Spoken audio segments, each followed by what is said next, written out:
all we say to America is be true to what you said on paper.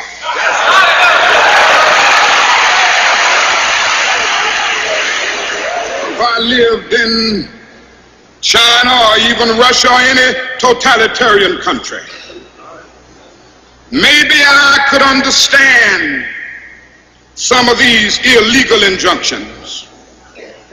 Maybe I could understand the denial of certain basic First Amendment privileges because they haven't committed themselves to that over there. But somewhere I read of the freedom of assembly. Somewhere I read of the freedom of speech. Somewhere I read of the freedom of press. Somewhere I read that the greatness of America is the right to protest far right.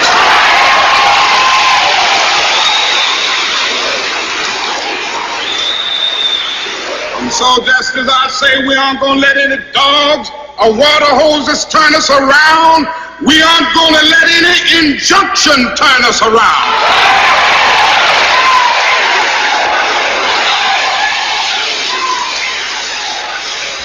Well, I don't know what will happen now. We've got some difficult days ahead. But it really doesn't matter with me now because I've been to the mountaintop. I don't mind. Like anybody, I would like to live a long life. Longevity has its place. But I'm not concerned about that now. I just want to do God's will. And He's allowed me to go up to the mountain. And I've looked over and I've seen the promised land. I may not get there with you, but I want you to know tonight that we as a people will get to the promised land.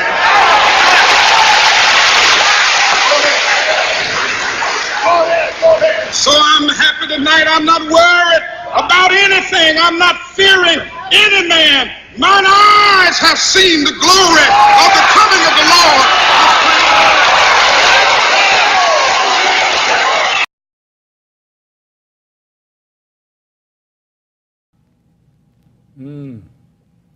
Now you just witnessed my spiritual leader, my modern times Jesus. I mean, this man uplifted me and gave me all the spirituality that I sit here and present to you today.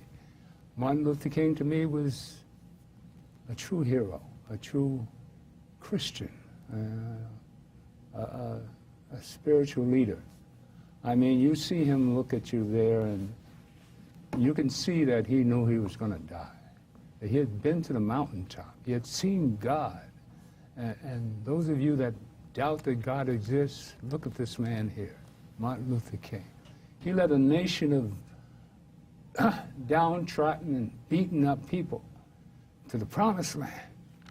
And I used to break down in tears every time I saw that, because he was our spiritual leader.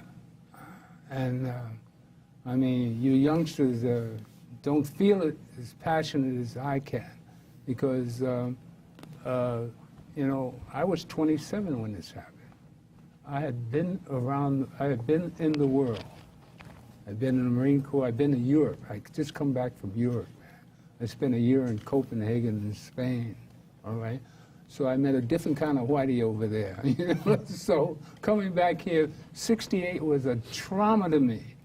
First of all, they killed Bobby Kennedy, my other partner, brother.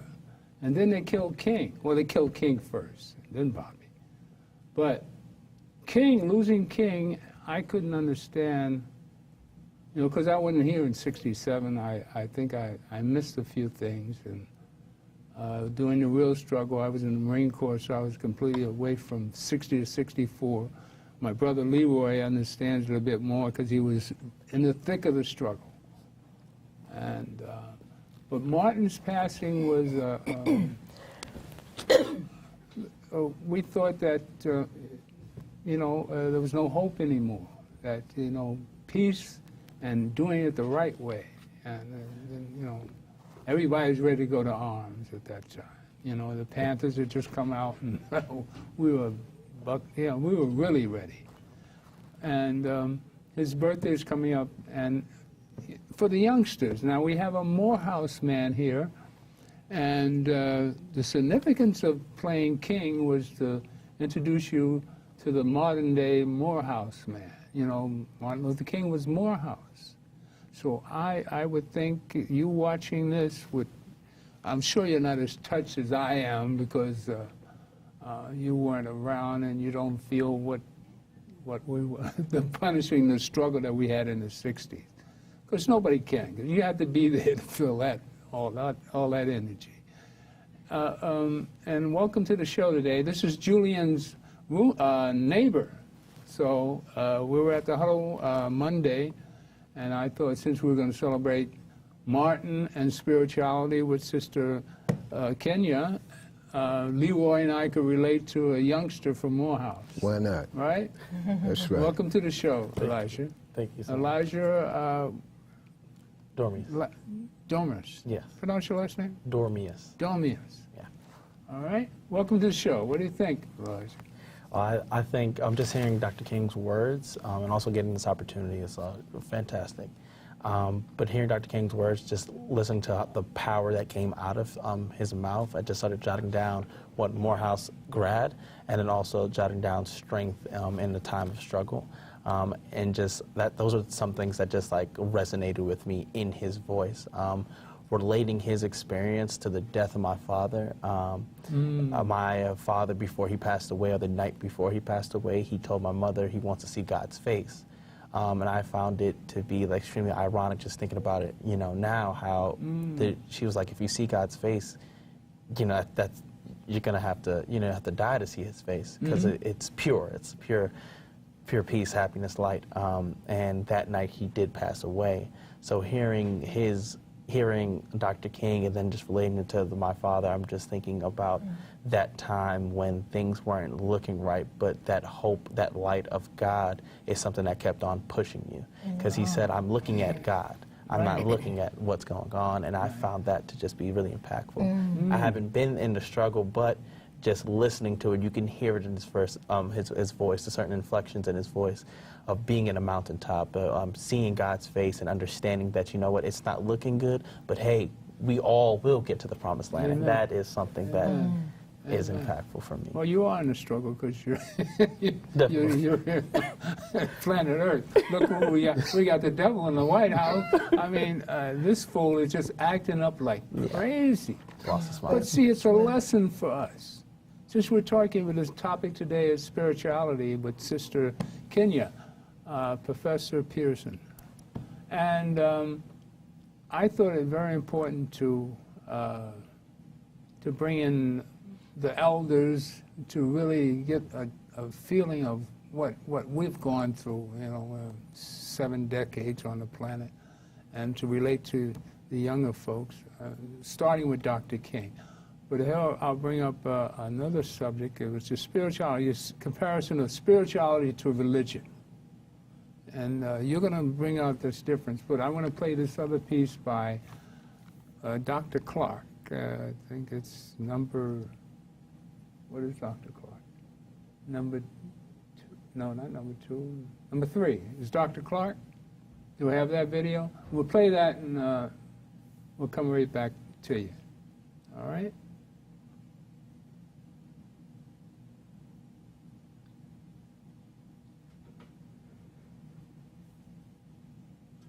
Can you get that one?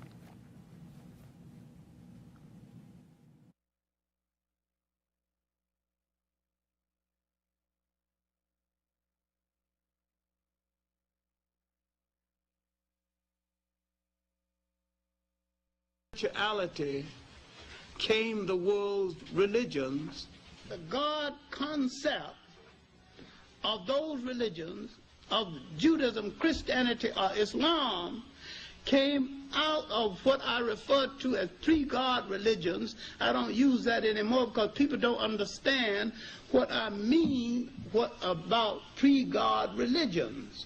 They're so accustomed to the word God they cannot understand that there was a time when man thought of a force in the universe presiding over the universe, and while he meant God, he did not use the word God, and man had more spirituality before he consistently used the word God.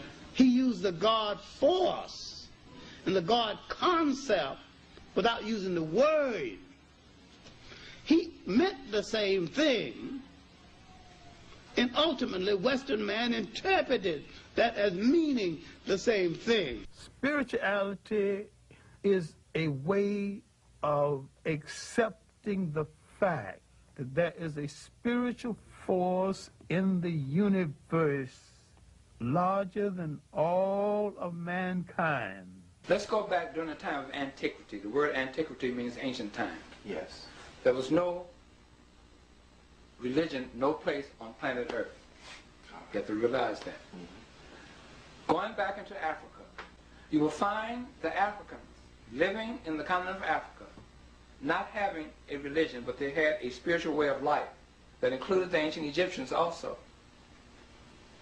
They paid homage to their ancestors. They paid homage to nature.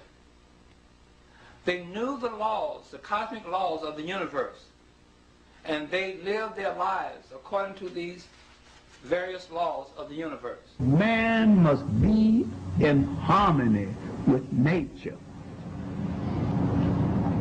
Man must not be in a violent struggle against the elements.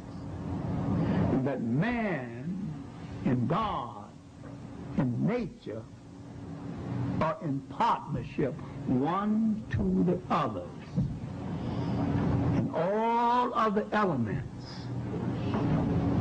work with man, and all life is linked together in cause and effect. In a harmonious chain, there was no death, but a continuation of life. The European concept of life is a violation of harmony. When you look at Russia and the United States, look at their struggle to control the world, it makes no sense. It is out of harmony. Not only with nature, it is out of harmony with common sense. It is a violation of nature to poison the air, to endanger babies. Nature gave you fresh air to breathe. You throw everything out of harmony when you put poison in the air. God created the spring, God created wind to purify the air. He didn't do this for man to put chemicals and spoil the air so that a child couldn't breathe. The African thought about all of this as part of the totality of life.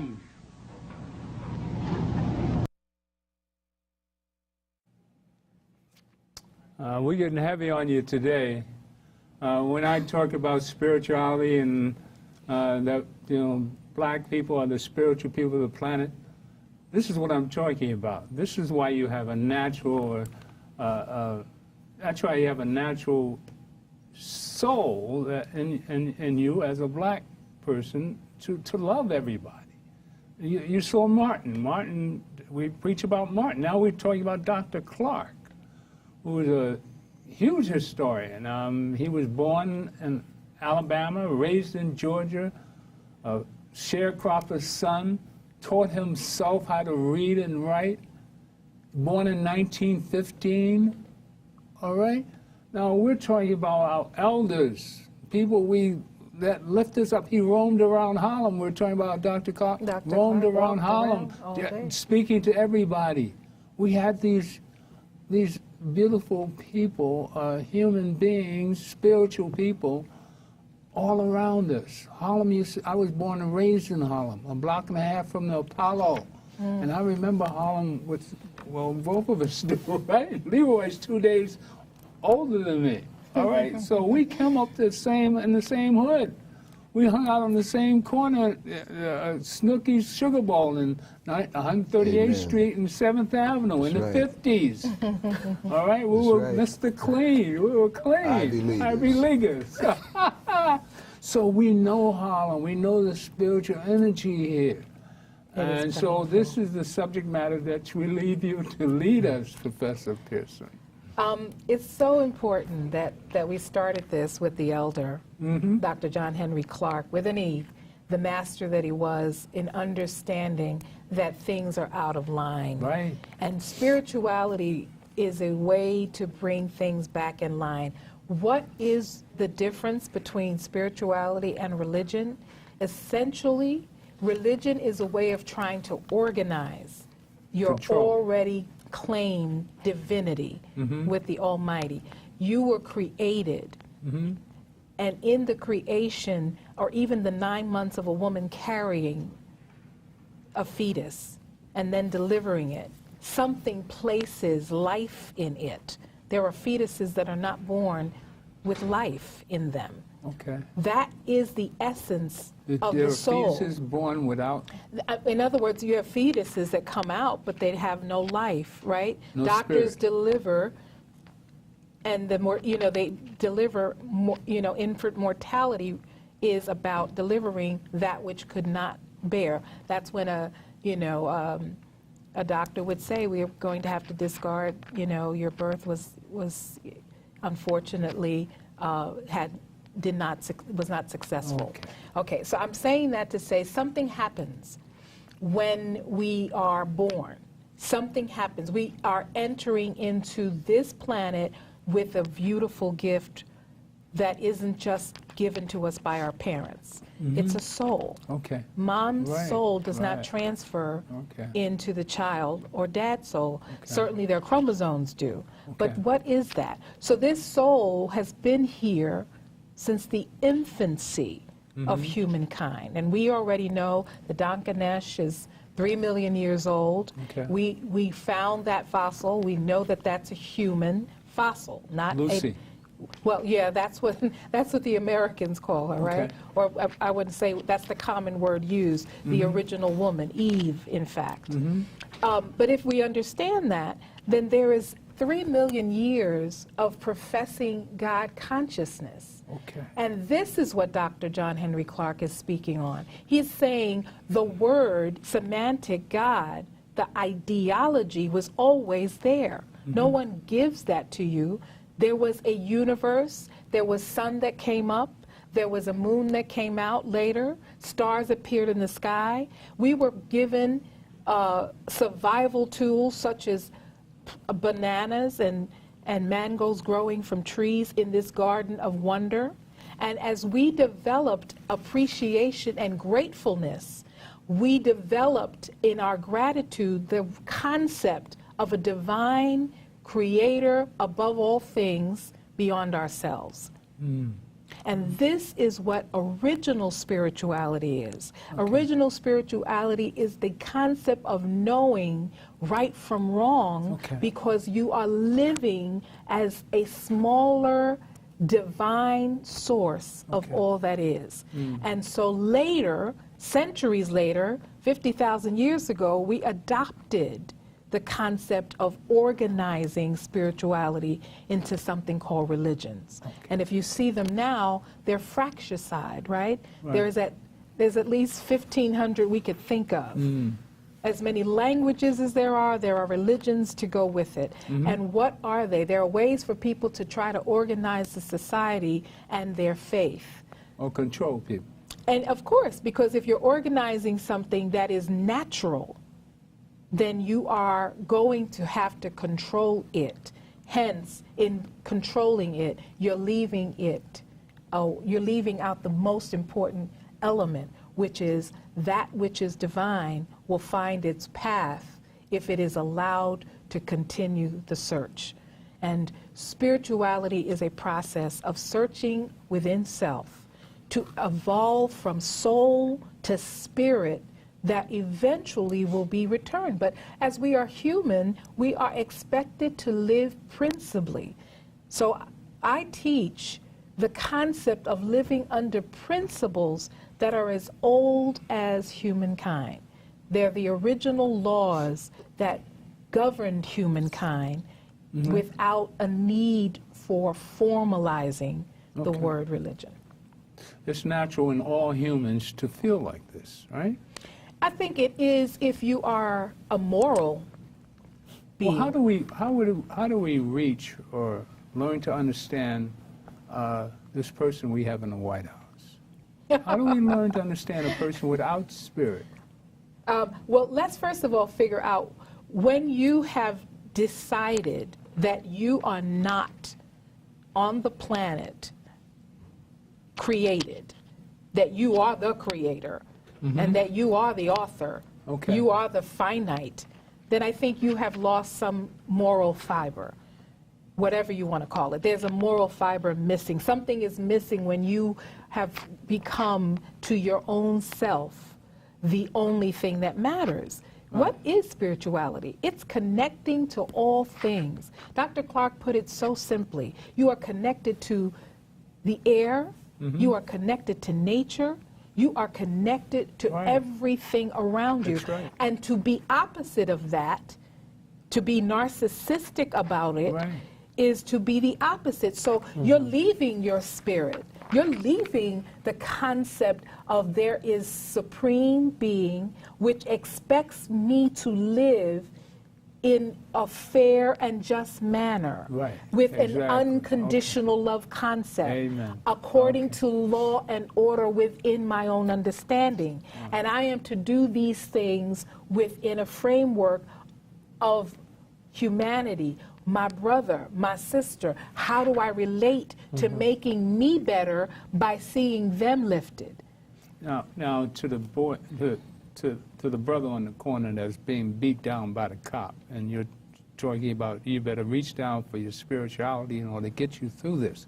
How do you really relate to a youngster such as yourself when you come, say you're not quite at your age, you're more aware than most youngsters your age. Now, how would you deal in a situation where you see that you have to reach down to your deeper self to find some counteraction to the demons coming at you? And we're seeing that in the country.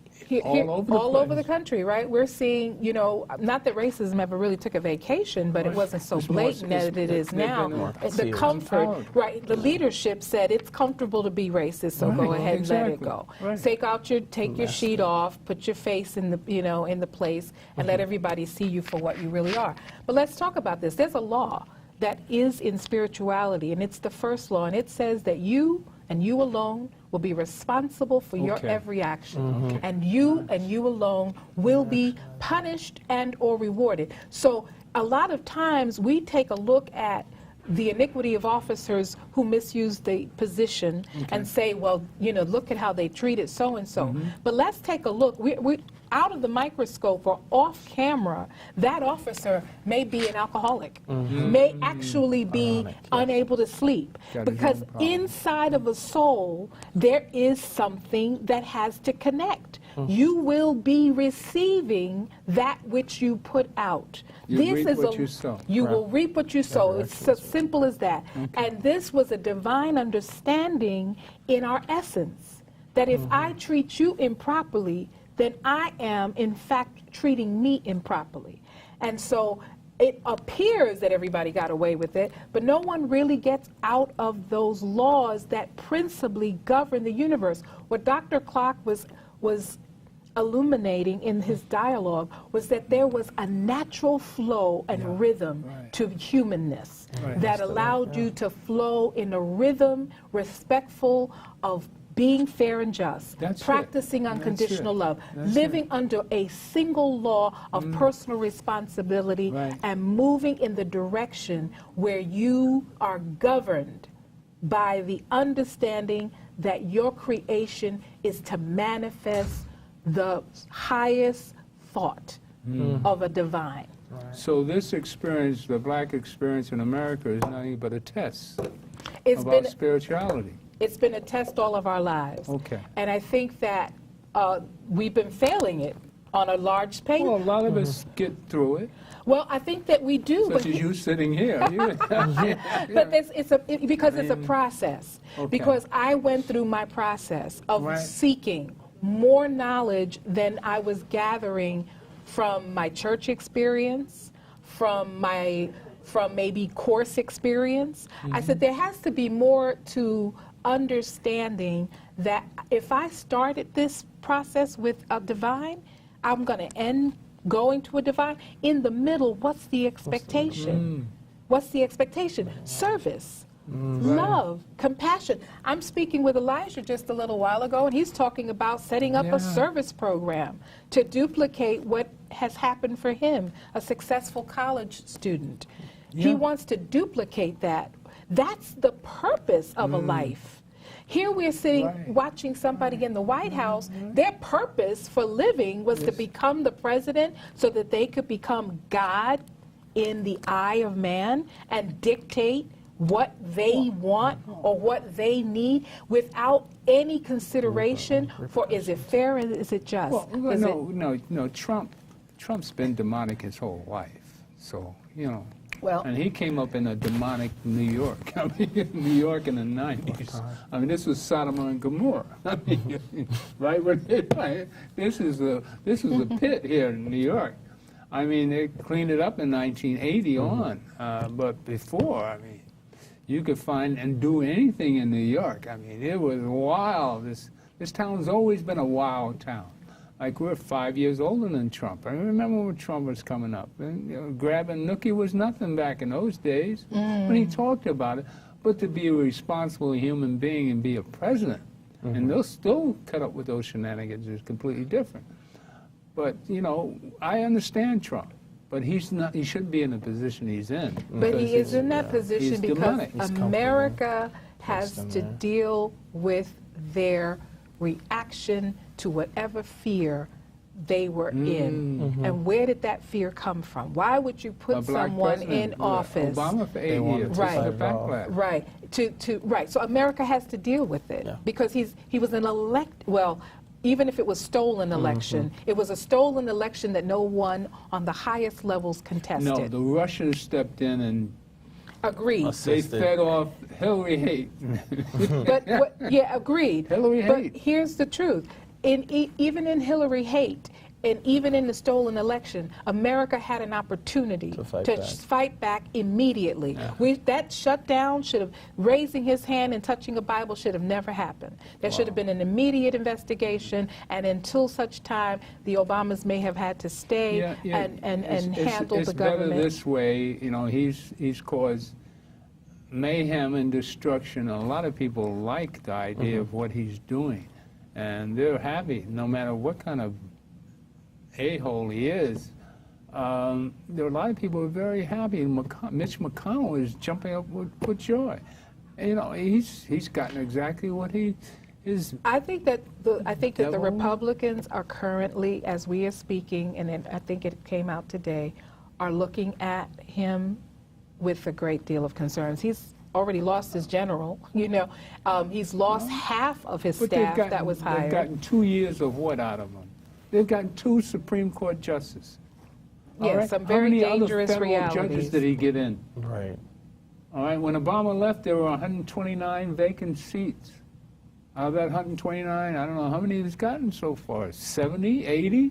These judges are going to affect us the rest of our lives. If he goes down, they go up. And how much did they pay to become judges? I don't know. But again, getting back to spiritual law. Okay. If you get back to the principle of spiritual law, a lot of these antics will not cause you to have to sleep restlessly.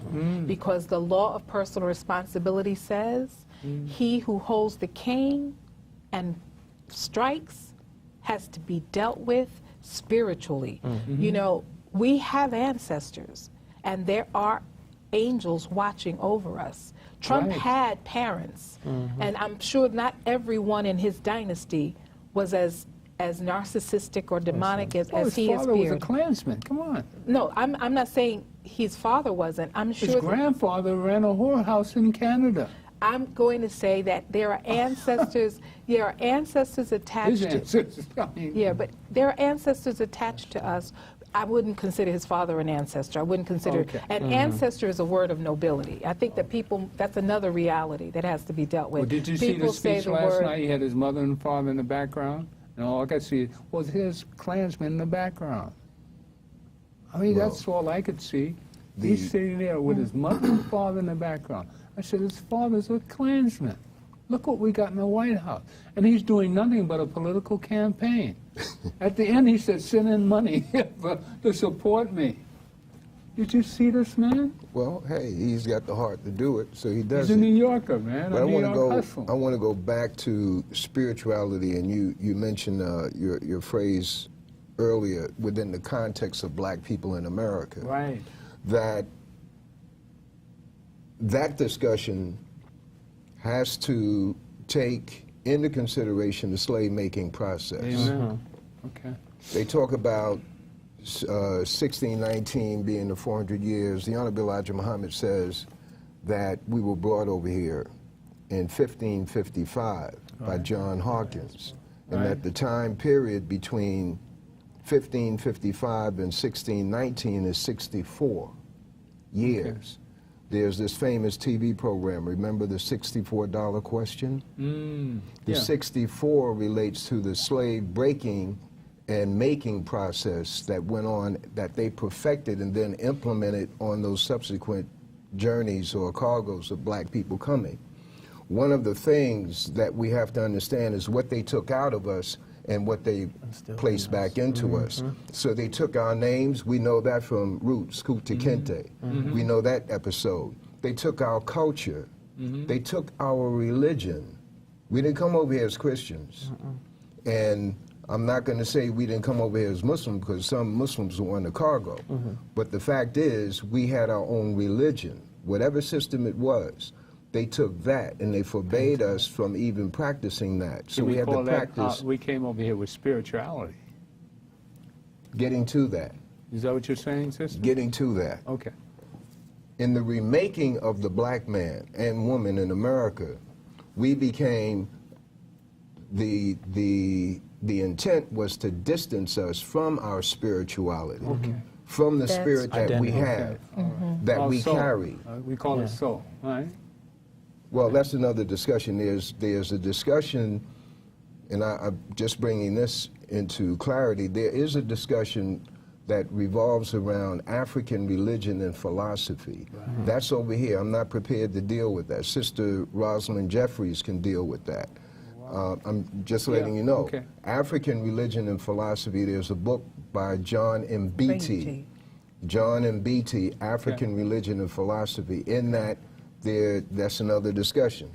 But the point is that when you bring in Martin Luther King and you say he knew that he was going to die, what we would say, his spirit had picked up that he was in danger.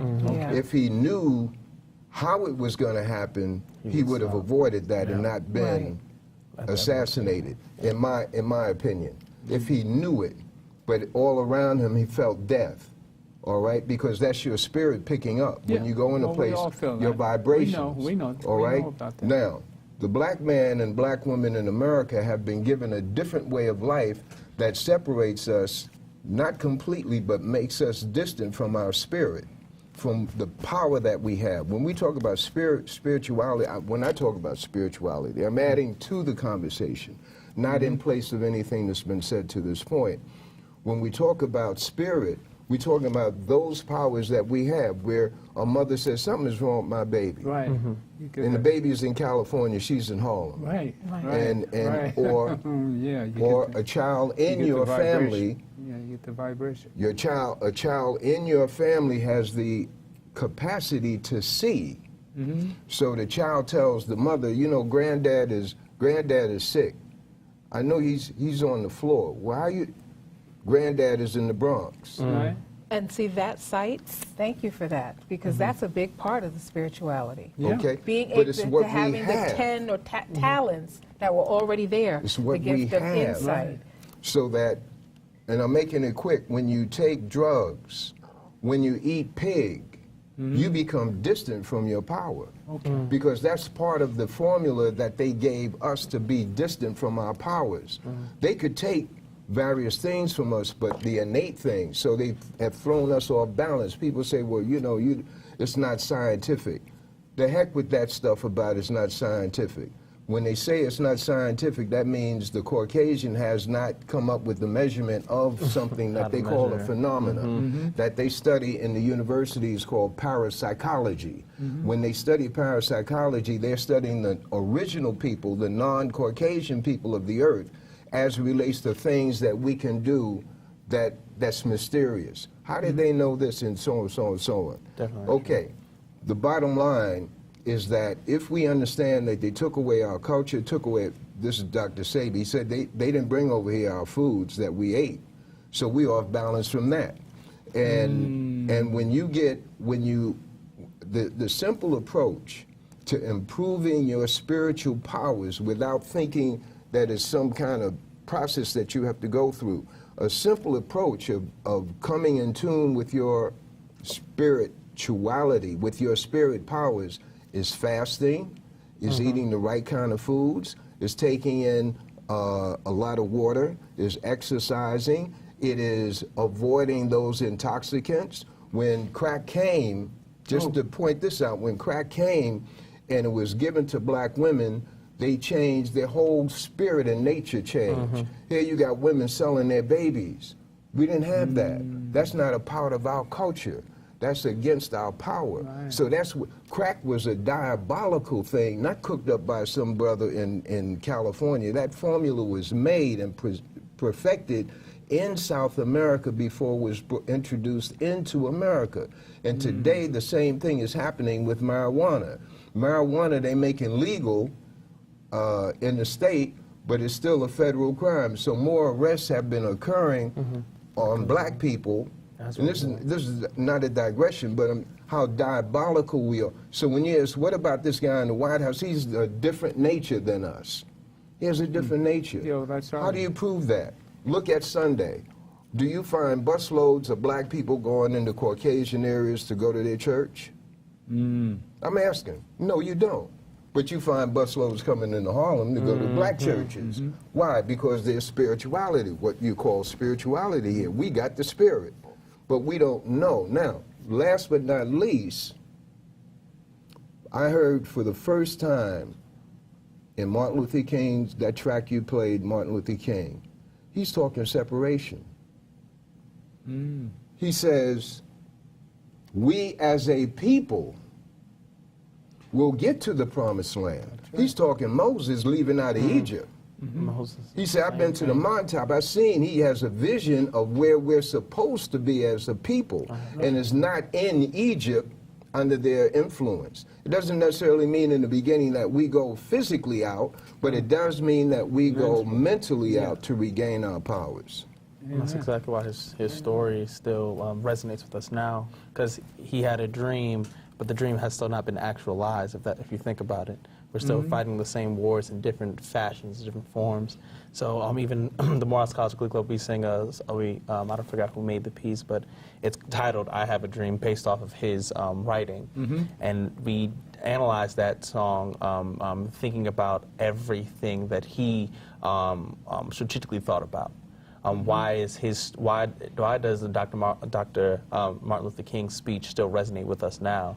And that's because his dream has still not have been actualized. We see racism in different forms, economically, socially. You see different barriers that hinder us in different ways that we can't even fathom, but yet understand. And we sit on that, which hinders us more. So, how does it feel to come from to me, Martin was everything. And to see young guys like you and Julian in that environment, having them, I'm 77, right? So when I think about Georgia, I think about, Klansmen and the way it was the first time I went down in 1960. But today, half a century later, more than half a century later, going to Martin Luther King's college, and all the honor, you've got a hell of a responsibility here. Yeah, Morehouse holds us to a standard, if you think about it. It really does.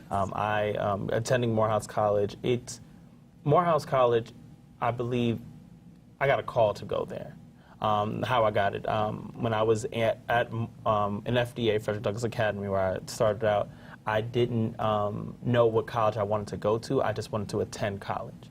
But I'm hearing, Morehouse here and there, but I'm like, Morehouse, man, I don't know.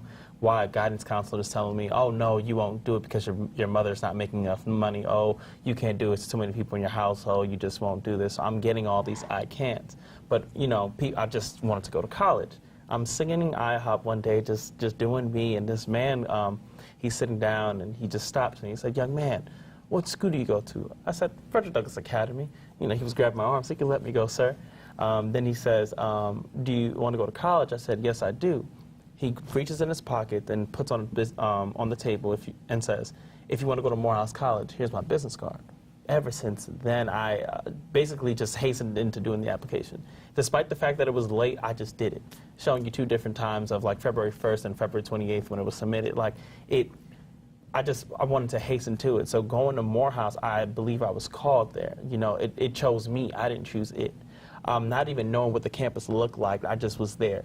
And of course, when I got there, I was like, I want to go home. I mean, it's Georgia. Well, I don't know anyone. But attending there, just seeing a bunch of black men and also the black women, Spelman College is also associated, as well as Clark Atlanta University. Just seeing all these different facets of people just going around, walking in suits, or just heading in the direction of success. You don't see that televised at all. You don't see black people being on TV for the success that they're bringing in their own community. I have people that I know, I'm at Morehouse, Spelman, and Clark, that either have T-shirt clothing lines or they're models for a different agency. They write books. There's people that just graduate from that institution that are doing so much.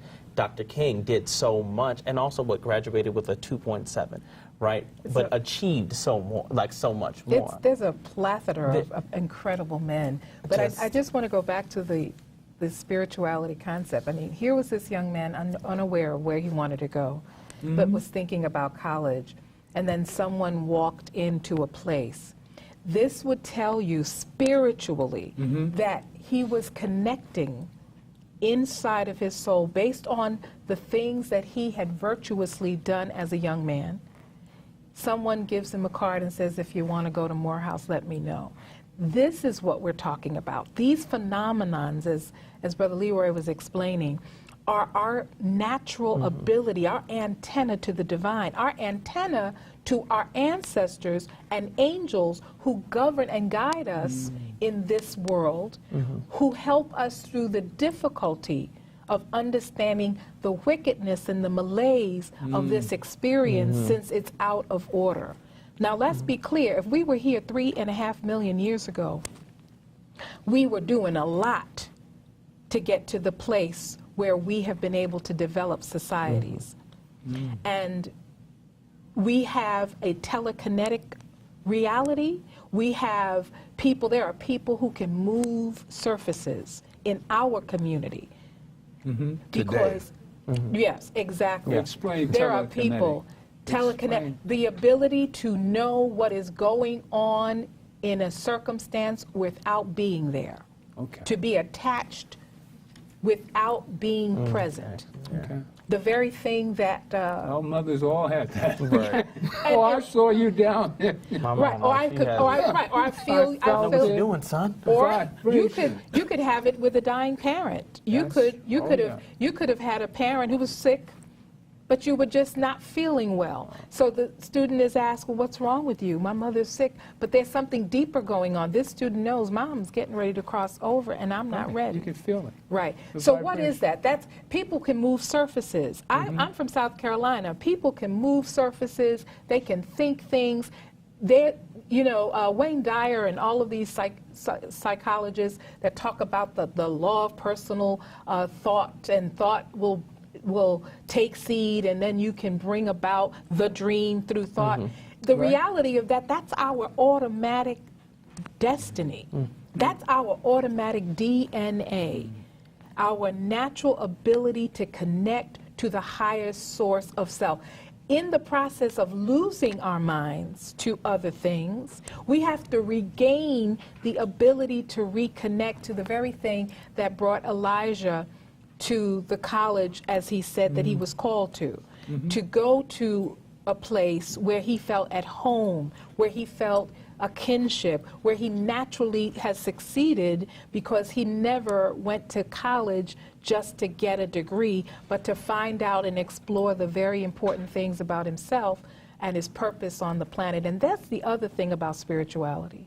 I think that it's neglected often, that religions don't help people find purpose for the life they're living. But in spirituality, it had a system. We named our children on the 8th day as a practice 50,000 years ago, 10,000 years ago. Why were we naming our children? Because we were waiting for the personality to arrive. We were waiting for the God component to manifest so that the elders could say, this child will be a builder. And they would give names to the children that would naturally connect to a builder. Imhotep's name was Master Builder in Kemet. And of course, given that name, manifests his natural ability to go forward and create the step pyramids. The important thing about this is that there are people who will look at children and say, that's nothing but Nanny coming back. She's just coming back. Why is she coming back now? Well, she must not have finished what she was doing. That's right. Because that baby got Nanny all over her. Yeah. And there's an elder in the family that will say, well, the spirit is returning now. Let's make sure it gets on the path to doing what it didn't finish so God can take it home and it doesn't have to come back.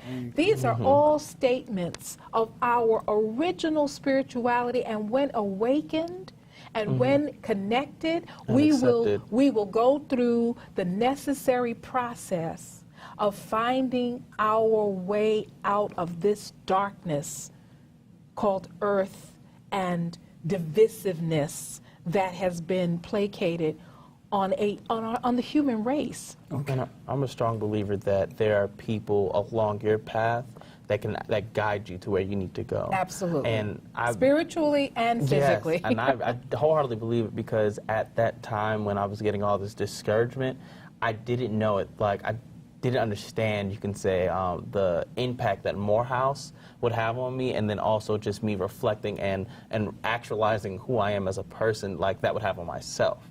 Like, Discouragement. Discouraging. In school, before school? In school, and then after, well, I'm still in school, so in school. So before I actually got to Frederick Douglass Academy, I went to another high school. It was Atla High, and I never had the opportunity to actually be myself. I always felt like I was being hindered. I felt like my personality was too much, and I got these hindrances where, like, hey, you talk a lot, you can't get this done. You smile too much, you won't get this done. And everything that I would do would just basically be like, whoa, don't do it. Discouraging. Yes, very discouraging. To imbalance. Yeah, to balance the person. It came off as being a normal conversation, but it was geared, it was targeted to putting you off the mark. Yeah. It wasn't encouraging. It wasn't, for me, I felt like it was like divine intervention, because during that time, I guess I was about to spiral down into like a place where I was going to come out of, but I got suspended early, like right before, that point hit. Harlem Children's Zone, just like, I don't know, somebody's walking past and I got a flyer for Harlem Children's Zone, found out where that was, applied to get there, to go in there, then got transferred to go to Frederick Douglass Academy, and then right there and then I've just, like, a door of possibilities just opened. You have a guide on your shoulder? I think so. He's probably sitting May I here. say this, that his story, We all have that. Elijah's story, is a very important one. It's not just a contribution to this discussion. It is an example, going back to John Henry Clark, talking about our understanding of a force in the universe. Right. And also mentioning laws. He mentioned laws. And there are laws that keep you in tune with success. And I would say, see, they showed the picture of us going through the desert, swinging from trees and stuff like that. And that makes the person say, well, how could they have any higher conscious consciousness, how could they do anything? That's what comes to mind. I'm talking about me personally. But I think of the Dogons. Well, yeah. How could they know what they know? So the point is, if we examine, Brother Elijah, your circumstance, there were things that were working in you and around you, possibly in your home, that kept you on point. Something that was fed to you earlier. And it reminds me of the law of attraction. The law of attraction. So he passes by someone, they give him a flyer. He could have gone another way. He could have been in the men's room and come out. That flyer passing person could have been up the block. But everything was in sync. The guy gives you the card. How did that happen? He comes along, that guy could have been at lunch. He could have been going back downtown in a limousine. So we look at this, those are spiritual occurrences. Absolutely. And when you pay attention, when we pay attention to our notions, to our intuition, it makes us more powerful because that, in my opinion, because the forces that be say, hey, he's ready, she's ready for more. They're ready for more, and they give it to you. When you begin to operate what we call on hunches, and I'm not talking about playing numbers. It can happen there, but I ain't talking about that. See, that's somebody. Work too. No. I don't want to throw it out there. No, People start saying otherwise, they got a hunch. they'll start calling in and ask you, what's the number for today? Oh, don't you dare. But the thing is, what they have to do is call themselves. Right. And one last thing. See whether God's if ready the to give you black a number, man right?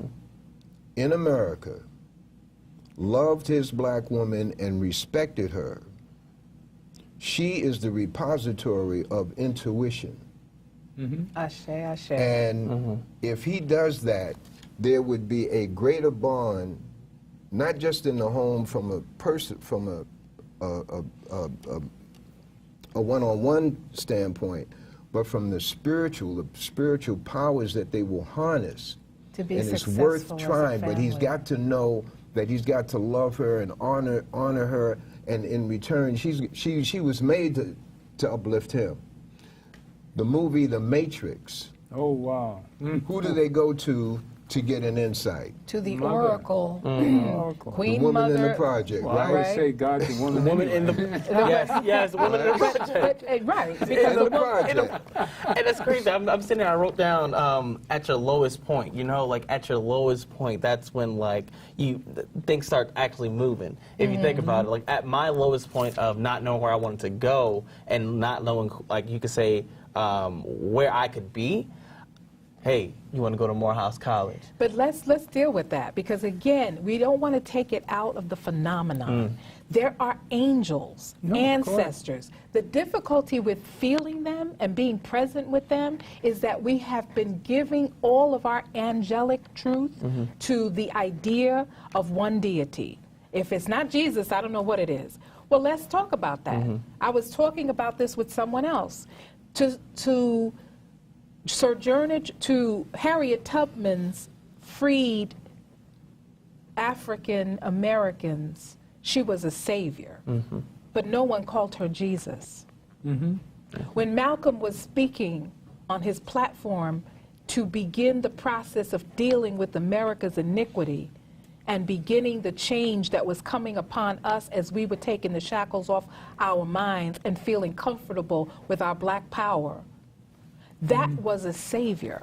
But if you comprehend angels and ancestors, you are going to understand an oracle. You are going to understand that these are powers that are not just given for the sake of having them so that you can lord over anyone.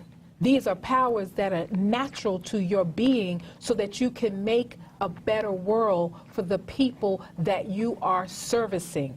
And I wanted to, because he mentioned Morehouse, one of the main foundations of a Morehouse, Clark, Spelman graduate is service. Right. Service is how they come out of school, Morehouse and it's mission. also how they come in. I know a lot of Morehouse men, a lot of them are in higher education as I am.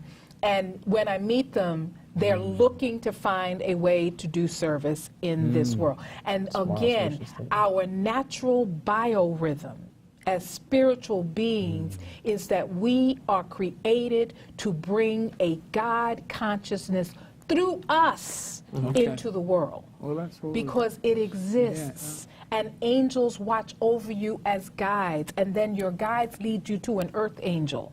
And I love the word earth angel, because an earth angel is someone who sees you and your mission and supports it. Being the parents of spirituality, how do we reach the rest? Spirituality isn't exclusive to black people.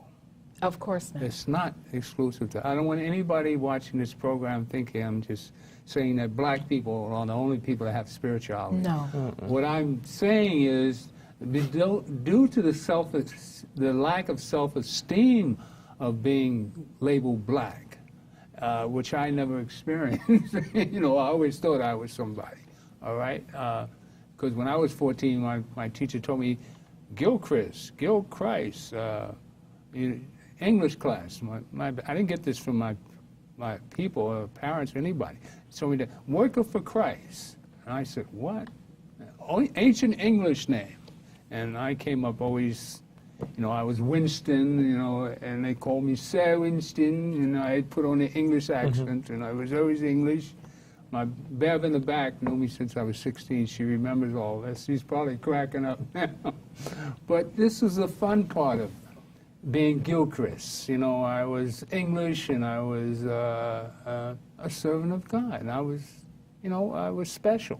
So I never lacked the self-esteem of being black. Especially in our day, you know, we were labeled. But that is exactly it. Yeah. Are other peoples of other cultures, heritage, and races interested in serving humankind? All right. This is what awakens spirit. We all have souls. Okay. You can find one in everybody, That's even right. if it's a dark soul, it's there. Right. But it is the elevation word, again, semantics. All right. To become spirit is a higher calling in a higher thought. I just want to get everybody else in here. No, get it's very true. everybody- It's very important to understand that. But here's what we're saying.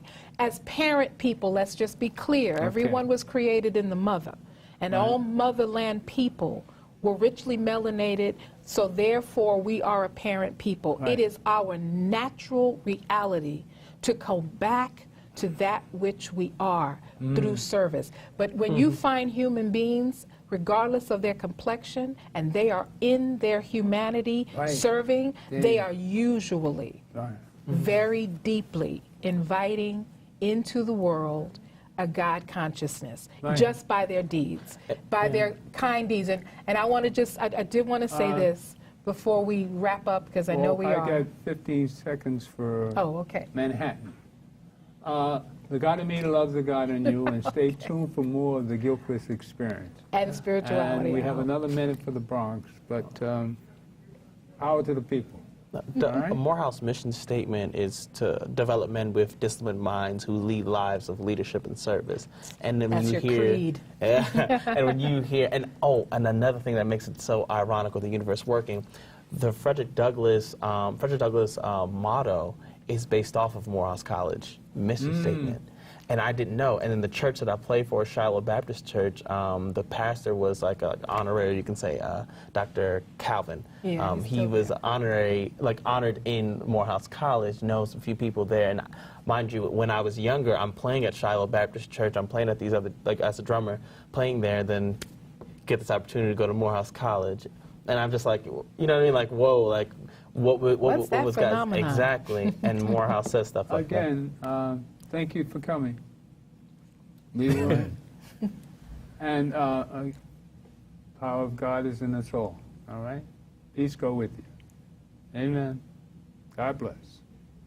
Hot topic.